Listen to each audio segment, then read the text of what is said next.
Well, it's personal between me and you, and I'm going to do you some serious harm, you big stiff idiot. The Untouchable True School Sports Empire proudly presents something the boxing game's been missing. Hey, what's going on? It's your boy BT, and I came here to talk some boxing with the thousands of True School Sports subscribers. Now, I wanted to kind of like get my thoughts on, I guess a couple hours after Vergil Ortiz versus Mckinson, because it was a fight that's been talked about here on the channel for a long time, going all the way back to January. So it finally happened.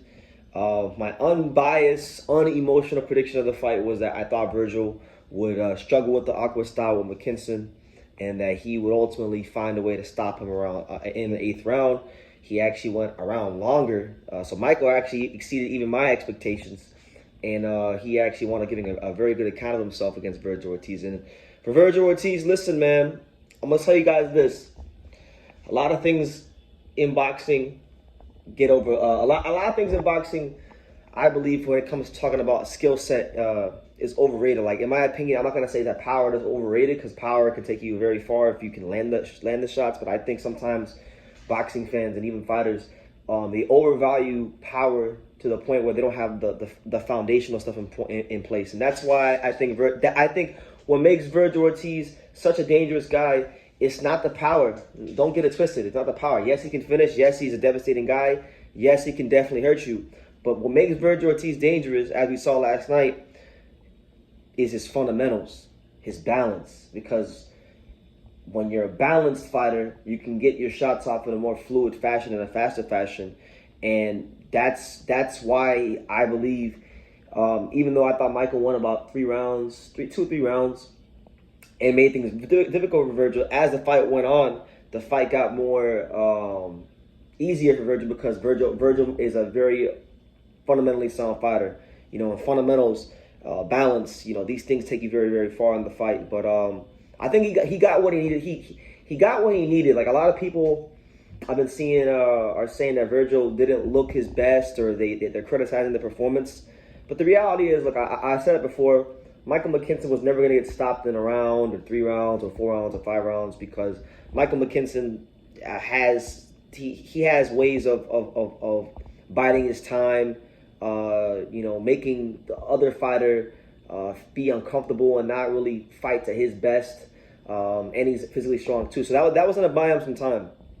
And he can counter you, and he can stick the jab in your face, and he's got awkward types of jabs and things like that. So I wasn't surprised the fight went as long as it did. I'm actually surprised it didn't go a little bit longer, to be honest with you. But it didn't go longer because Vergil Ortiz has those fundamentals, and he maintains those fundamentals throughout the course of the fight. So you give a lot of credit there. I don't really think there's much to criticize of Vergil so far as, the performance. He's coming in off a year layoff, well over a year layoff. He was coming in with the condition that he had that caused him some problems. And he was fighting a very proud, undefeated southpaw fighter who, yes, you guys say he had 2 knockouts, but a lot of guys wouldn't really look good against Michael Mckinson. And that's why a lot of guys, like, you look at a guy like Conor Benn, who's heavily protected by Eddie Hearn. He wasn't, they're both from the UK. They're both matchroom fighters. He wasn't exactly jumping up to fight Michael Mckinson, and there's a reason for that. And if you go back and you watch Conor Benn's fight against Adrian Granados, you would know these type of things. But with that being said, my bad. With that being said, the fight is exactly what Vergil needed. And personally, look, I still do think there are some chinks in the armor. I think Michael did kind of show some things that can be exploited from Vergil. I think a physically stronger, harder punching welterweight would really, really trouble Vergil. A lot of people who are very pro Vergil are talking this Jerron Ennis talk. And listen, that'd be a great fight. I hope it can happen in the future, sooner rather than later, and that doesn't wind up being like the 2 divas that haven't signed a contract yet for the last almost 5 years. But I really think if they were to fight, like, let's just say if they fought next, I think it'd be a great fight. I think Vergil would have a chance to win, obviously, because Vergil, I think, has a chance to win against any welterweight in the world. But I just think when you look at some of the shots that Mckinson threw from the, through the guard, around the guard, some of the ways he was able to break his rhythm, some of the counter punches he was able to land out of the southpaw stance. I personally think that a Jaron Ennis fight is not what Vergil Ortiz needs right now. He needs to tighten up on some things. I think defensively, he needs to tighten up on some things, and he needs to work on being a little bit more calm in the beginning of the fight, because he has this thing where he likes to put all of his torque into all the shots. And if you look at the first like 2 or 3 rounds against Mckinson, he was doing that, and that's why I think he was struggling in the early rounds. But once he settled down and started picking his shots, he started picking them very nicely, and it was very surgeon-like. So pretty well educated, mature performance with Vergil. But that's probably the one thing I would say. If you're gonna be fighting the Jaron Ennis's of the world, you need to work on being a bit more not patient, but a bit more fluid in the earlier rounds, not loading up as much, because loading up against a guy like Jaron Ennis in the early rounds could get you caught with some shit you don't want to see and get you hurt, So hopefully that fight can happen one day. Vergil is now the WBA. I believe now he has to fight Styontis, because this was a WBA eliminator, so maybe him and Styontis could be a WBA final eliminator. Styontis can box, Styontis can punch, Styontis, very strong, sturdy guy, coming off a good win against Butiev. I would love that fight next, but I know Styontis is aligned with PBC, and we know these fake politics stop a lot of fights from happening. So hopefully that fight can happen. If not that fight, then there's some good options within the Golden Boy stable. You got Blair Cobb, just came off a good win against Hooker, Alexis Rocha, these kind of guys.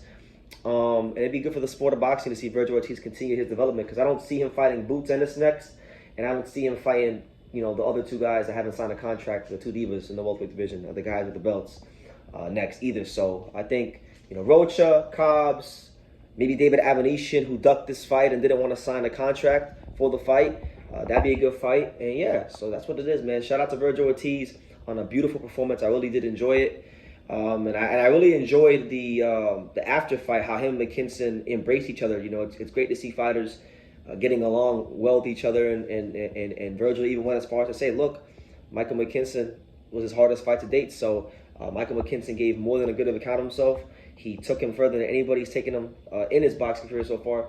And I think if there's one thing that we've seen from Michael Mckinson, a lot of people kept saying he was a domestic level British fighter, because that's all he really ever beat for the most part. But he beat them easily. If you look at how he beat them, he never had a problem with those guys.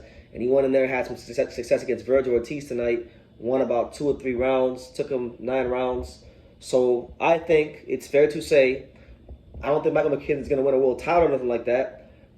But he is a solid top 15 to 25, caliber welterweight. He could beat some guys in the lower part of the top 10 or just outside the top 10.